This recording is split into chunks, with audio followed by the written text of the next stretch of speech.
Kejadian 6, kita mulai dari ayat yang ke-9.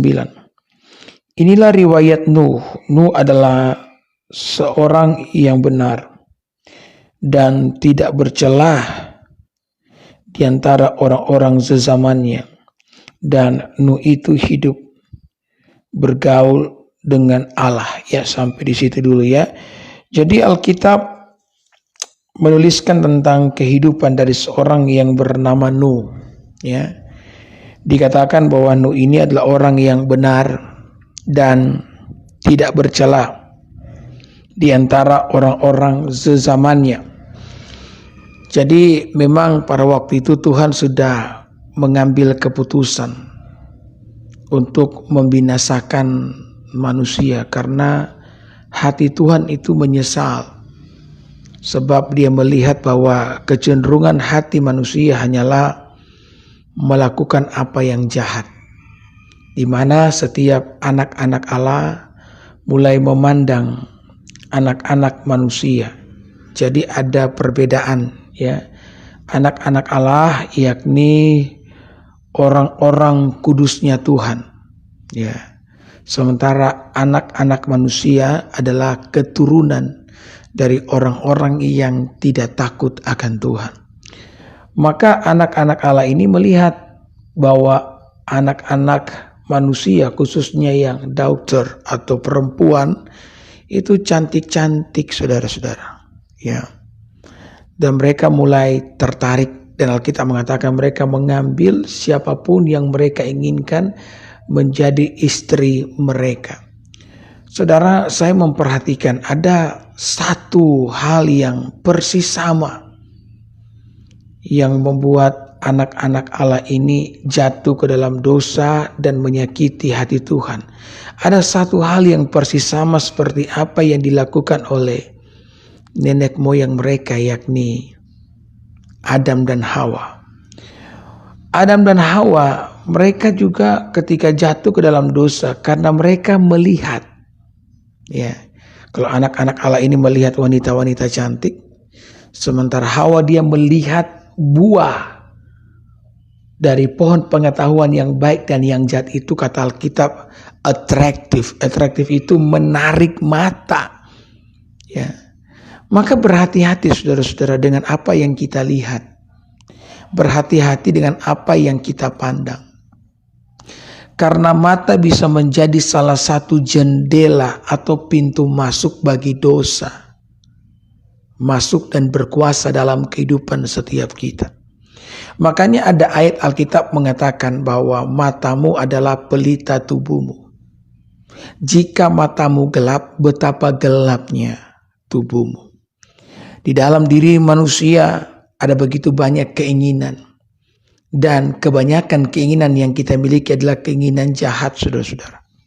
Ya. Dan keinginan jahat itu masih terus hidup. Ya, sama seperti ya kalau orang Manado bilang gainangka, cacing yang menggeliat-geliat. Ya, meskipun kita sudah mengalami lahir baru, dibaptis, percaya kepada Yesus, di dalam diri kita itu keinginan daging itu masih hidup. Dan Yesus berkata, dia menjelaskan keadaan dalam diri kita bahwa roh penurut tapi daging lemah. Jadi kita harus menyadari ini.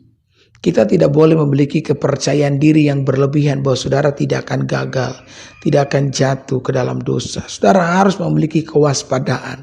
Saudara harus berdoa dan berjaga-jaga. Salah satu kita berjaga adalah berjaga di pintu mata. Hati-hati saudara-saudara dengan apa yang saudara pandang. Ya, hati-hati dengan apa yang saudara lihat. Karena hal itu bisa membuat saudara terjungkal jatuh ke dalam dosa. Dan hal ini bisa bicara banyak hal. Saudara, dari mata kita bukan hanya bisa melihat apa yang kita inginkan. Dari mata juga bisa membuat kita menjadi iri hati. Betul ya? Ada banyak dosa yang bisa masuk melalui biji mata setiap kita. Maka berhati-hati ya, mata adalah pelita tubuh. Jika matamu gelap, betapa gelapnya seluruh tubuhmu. Jadi karena anak-anak Allah mulai memandang anak-anak manusia itu cantik-cantik ya. Mereka mulai mengambil setiap wanita-wanita tersebut menjadi istri mereka semaunya mereka. Maka ketika Allah melihat itu, Allah menyesal ya, telah menciptakan manusia ya. Penyesalan Allah bukan karena Allah ya, sama seperti saya kan mendengar banyak orang tua nih, kalau sudah marah sama anaknya, iya kan? Apalagi kalau anaknya udah gede, kemudian tidak tahu kerja begitu. Kalau orang Manado punya bahasa, lebih baik so piara babi daripada piara pangana. Ya. Atau kurang lebih bahasa Indonesia, lebih baik memelihara seekor babi daripada memelihara kamu.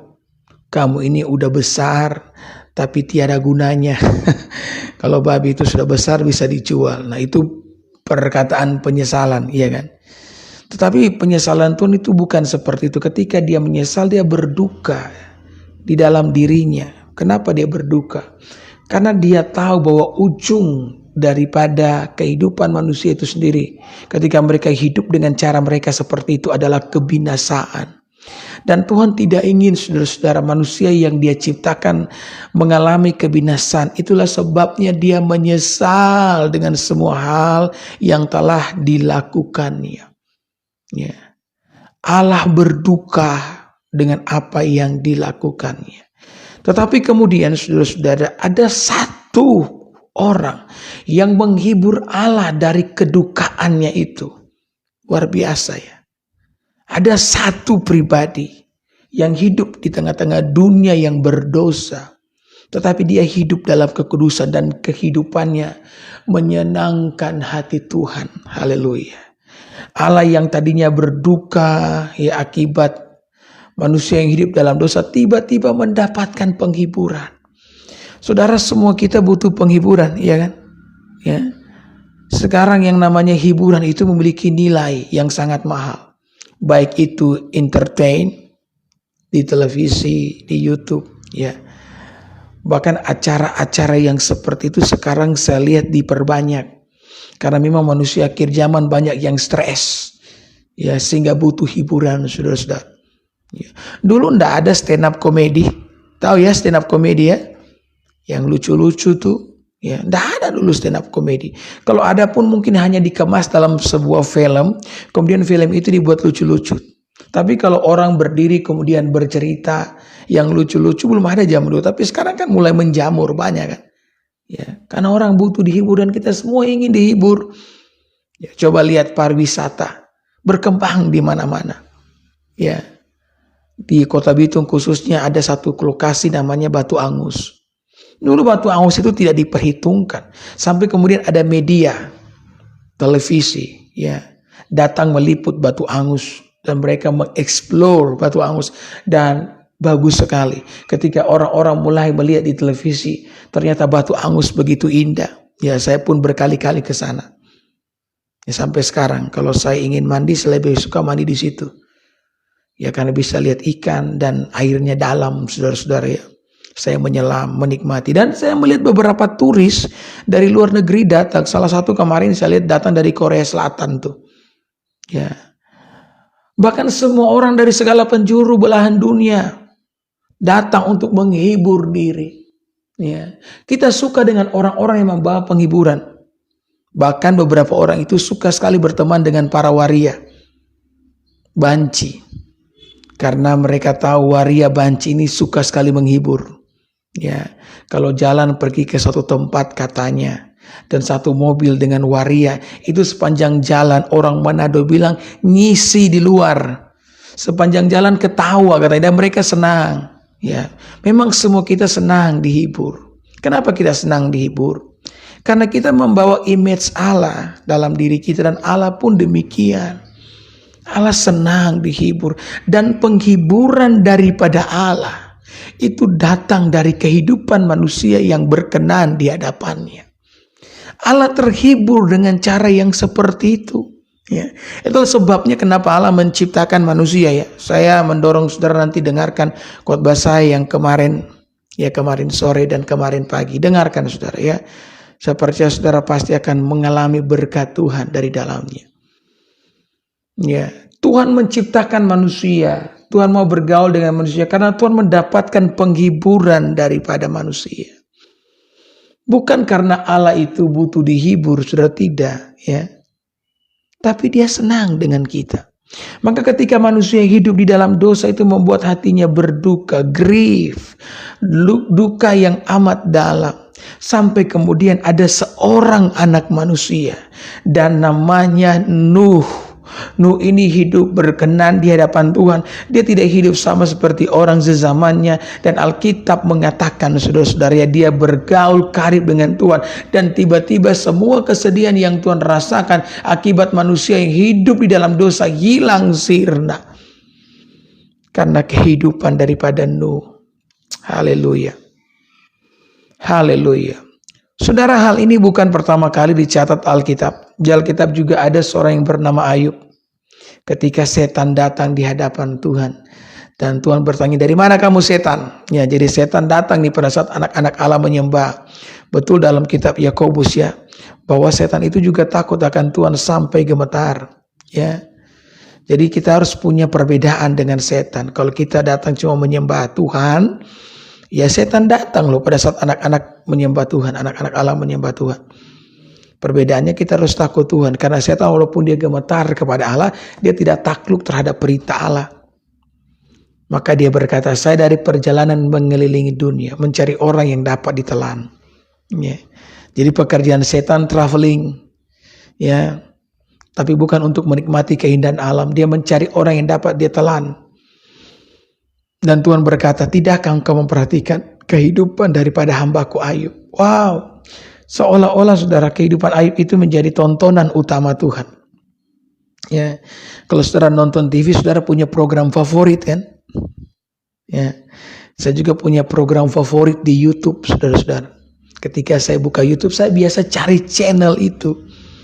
Ya, saya suka sekali dengar khotbahnya dari pendeta Joyce Meyer, ya kan, dari Amerika. Dari Indonesia juga ada pendeta Debbie Basir. Saya cari channel mereka nih kalau saya buka YouTube. Nah, Tuhan juga begitu ketika dia membuka layar kehidupan manusia. Dia cari nih channel kehidupan daripada Ayub. Nah, saya mau tanya nih sama saudara. Ya, semua orang kenal Tuhan. Tapi pertanyaannya, apakah Tuhan kenal saudara? Ini perlu dipastikan, apakah kehidupanmu benar-benar membuat Tuhan itu disukakan. Haleluya. Satu kali seorang pendeta pergi ke gereja, pagi-pagi dia pakai Grab. Ya. Kemudian Grab itu nanya nih sama pendeta. Dia tidak tahu kalau itu pendeta kan. Mau kemana bu pagi-pagi nih? Oh, saya pendeta, saya mau pelayanan ke daerah ini. Ya. Oh, jauh benar ya bu ya. Ya, saya mau pelayanan. Kemudian Grab itu orang Kristen. Dia bilang, bu saya sih kalau hari Minggu tidak masuk gereja. Kemudian ibu itu bertanya, kenapa demikian? Ibu pendeta bertanya, kenapa demikian? Oh, karena saya percaya ibu pendeta bahwa Tuhan itu ada di hati. Sehingga tidak perlu cari kemana-mana ya. Nampak sekilas kedengarannya ada benarnya juga ya. Tuhan itu di hati, jadi tidak perlu dicari-cari. Ya. Karena dia merasa dia mengenal Tuhan. Ya. Kemudian Ibu Debbie pun berkata, ini kesaksian Ibu Debbie. Dia katakan, oh Bapak yakin kalau Bapak mengenal Tuhan? Iya. Sekarang pertanyaannya, apakah Tuhan mengenal Bapak? Kemudian Grab itu berkata, lah itu dia masalahnya, saya tidak tahu Ibu. Ya, semua kita bisa kenal Jokowi, tapi kita tahu saudara-saudara tidak semua dikenal oleh Jokowi. Ya kan, semua kita terharu binar ya ketika Jokowi datang. Salah satunya saya terharu waktu Jokowi datang ke Bitung. Saya happy saudara-saudara ya. Ya, bahkan Jokowi melemparkan kaos dari dalam mobilnya tuh yang melaju cepat sekali ya kan. Happy. Tapi belum tentu Jokowi kenal saya, dan saya bisa pastikan bahwa Jokowi tidak mengenal saya, saudara. Nah, makanya kita perlu mengerti ini, memahami apakah Tuhan mengenal kita ya. Oh, Tuhan benar-benar mengenal orang yang hidup takut akan Tuhan, yang dia berkenan akan kehidupan tersebut.